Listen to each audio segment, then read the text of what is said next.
25 and today we got a game review for GTA 5. Yes, today we're going to be reviewing GTA 5 on the PS4 and it's been a long time since this game has been out, but now it's time to review it for you guys and yeah, so come on in and let's get on to it. But before then, don't forget to smack that like button and subscribe after this video. So, let's get into it.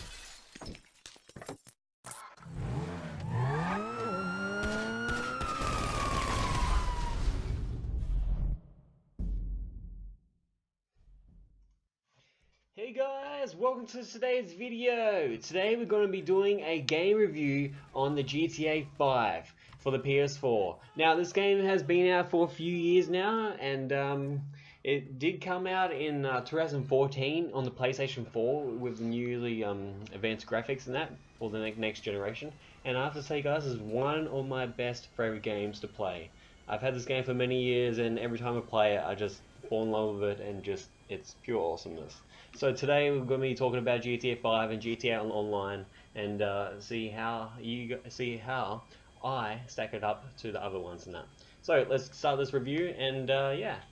I have just spent half an hour planning the perfect heist. I'm going in smart, knocking out the guards and the stuff behind the jewelry counters of the store with a carefully placed smoke bomb and smashing into each cabinet with the butt of a semi-automatic rifle before making my escape on a nearby getaway bike. I'm reducing my cards so I can hire the best hacker to disable the security system and a skilled gunman to carry crowd control. And yet, despite my best efforts, with one poorly taken cover of my bike, it all goes wrong.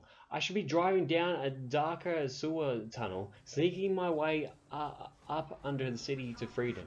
Instead, I'm here mowing down waves after waves of police of the city streets. And for the first time while playing Grand Theft Auto, the game, I feel immediately guilty about it. This isn't because some of the grand moral awakening of my part, but interested in side effect of what is the PlayStation 4 and Xbox One versions of the GTA 5's most completing new feature, the first person mode. Even when GTA games were top-down shooters, there were always something to be discontinued about them. There's sometimes shockingly violent scenes on scenes, and the mentally of the player, you could imagine that despite directly controlling a character, it was virtual cringing of a criminal committing these crimes. You merely play witness to them. First person mode gets rid of that, changes how you view GTA 5's world. It has the power to make you stop and think about your actions and to deeply question a character's motivations. And in a series that has been long criticized for glorifying a life of crime rather than questioning it, that it's not a bad thing. But then again, you get the first person view to shoot down helicopters and drive around in very, very nice Lamborghinis. So either way, it's all pretty good.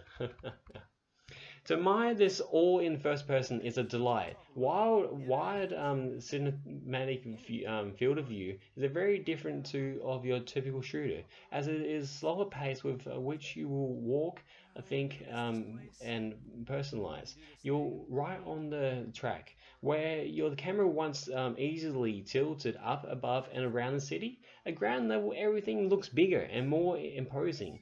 I found myself walking along the city streets, watching as the many weird and wonderful citizens of Los Santos went about their business. I wandered into the shops, even though there wasn't where I could buy anything, just to admire the admiration or level of the detail of eye.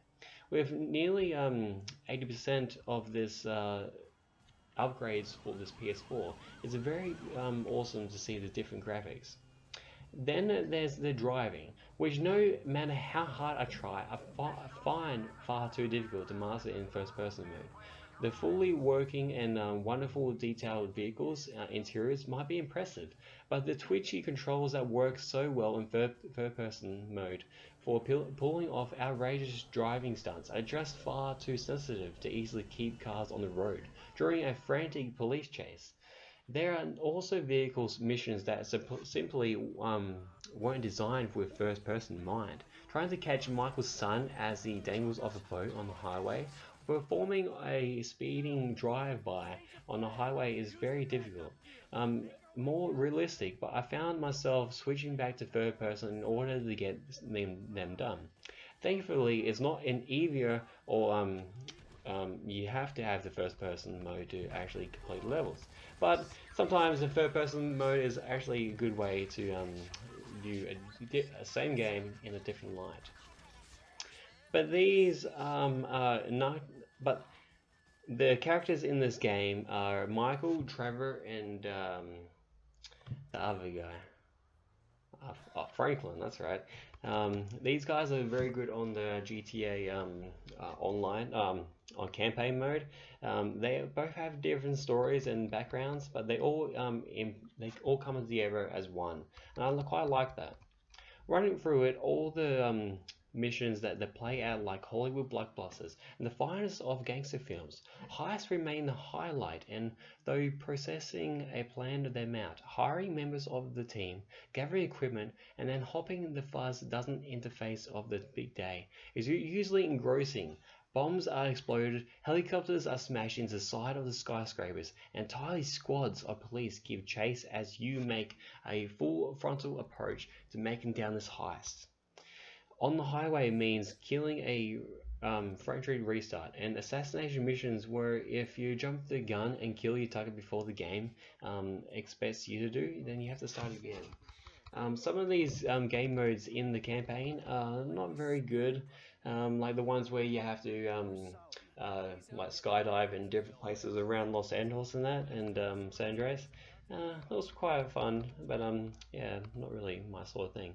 And then there's GTA Online, my best and favorite most out of all this. On GTA Online, you can play as a person that you create, and you can do anything you want. That's if you can survive the online, because the people online are just crazy. They just kill you with jets and tank all day long.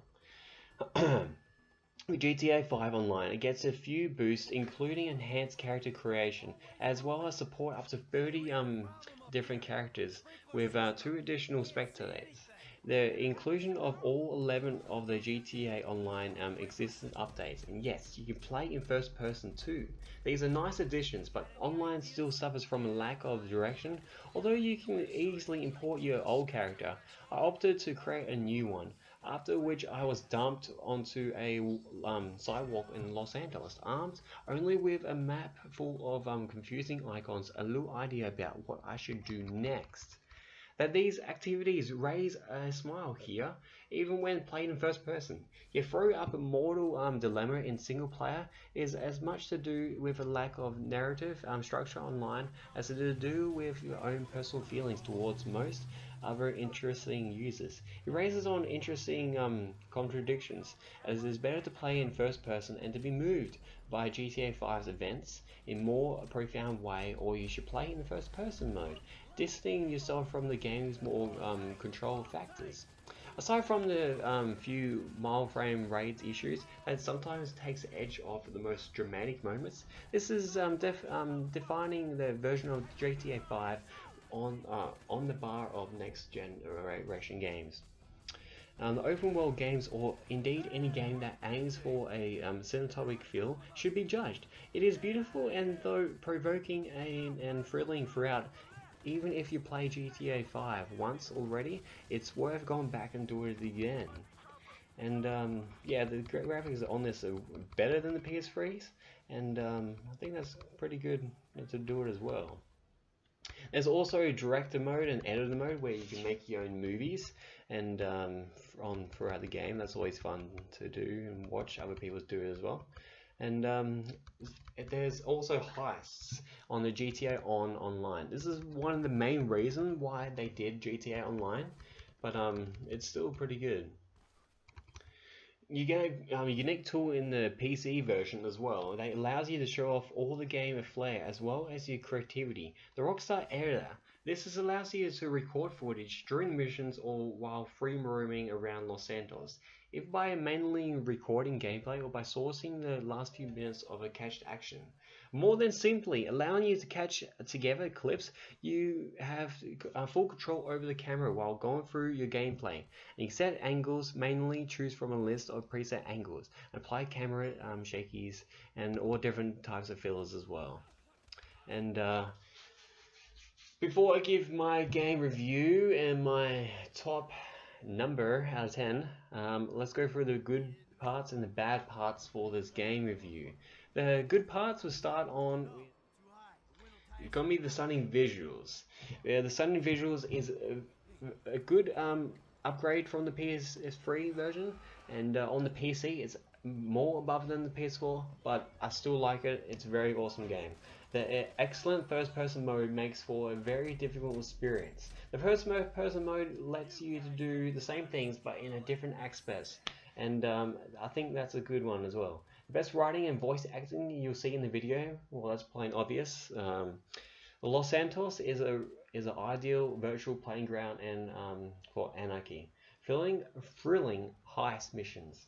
Yes, there is many different heist missions you can go on this game, and I quite like them all. Some of them are a bit tedious and repetitive, but when you do have a good team on your side, you just get it and smash it out. It's pretty good. Now the bad thing is there's not very much, but some of the frame rate droppings when the game gets bigger or there's more people online and that. And the first person doesn't work so well for vehicles. They only work sometimes, because sometimes I do like driving in first person mode because you get the real aspects of driving in that, but then sometimes it's a bit harder because you can't see fully around the car, you don't know where everything is, but that's a good way to make good videos of you crashing.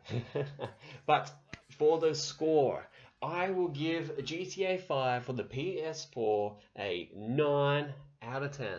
It's not yet a 10, but it's one of my favorite games, and it's one of the awesomest games I've played. So I'm giving this a 9. Put your comments down below and what you think.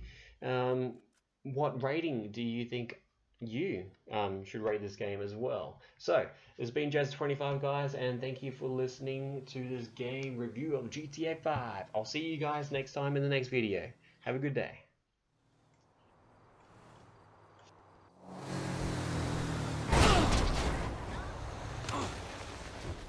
So guys, welcome back. So that has been the game review for GTA 5. I hope you guys did enjoy this game review, and put it down in the comment section below what you think the best features for this game is, and tell me why. And give it a big another thumbs up if you want GTA 6 to come out. I know that's coming out pretty soon. Well, not really, but hopefully in the future it will come out and there'll be actually a better game than this game. So, if you're going to like today's video, smack that like button real good and subscribe. For my next video, I don't know what I'm going to do, probably another fitness video. So, watch out for that, and I'll see you guys in the next video. It's been Jazz25.